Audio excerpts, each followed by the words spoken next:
নমুত্রা union BNP এবং তার সকল অঙ্গ সহযোগী সংগঠন কর্তৃক আয়োজিত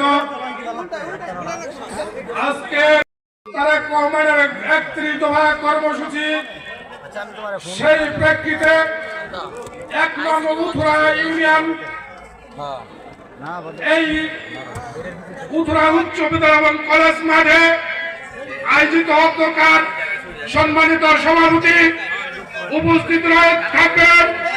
আজকে অনুষ্ঠানের প্রধান অতিথি হিসাবে বাংলাদেশ জাতীয়তাবাদী দল ময়মনসিংহ জেলার দক্ষিণের অন্যতম প্রভাবশালী যুগ্ম আহ্বায়ক বালুকা আহ্বায়ক কমিটির ভারপ্রাপ্ত আহ্বায়ক জননেতা মুর্শেদ আলম সাহেব উপস্থিত রয়েছেন।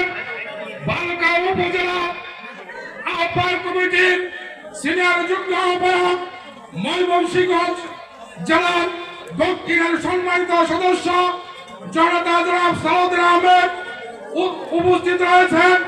বালুকা থানার যুগ্ম আহ্বায়ক বৃন্দ, থানার সম্মানিত সদস্য বৃন্দ, ১ নং উথুরা ইউনিয়নের বিএনপি এবং সকল অঙ্গ সহযোগী সংগঠন, সকল পর্যায়ের নেতৃবৃন্দ, সবাইকে সালাম।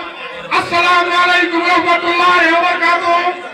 সম্মানিত নেতৃবৃন্দ, আপনারা জানেন দেশনায়ক তারেক রহমান যে ৩১ দফা কর্মসূচি ঘোষণা করে আমাদেরকে নিয়ে, তারা নেতৃবৃন্দকে নিয়ে আজকে কাজ করে চলেছেন। আমরা বলবো আগামী দিনের যে মনোনয়ন, সেই মনোনয়ন পরিবর্তন অবশ্যই করতে হবে।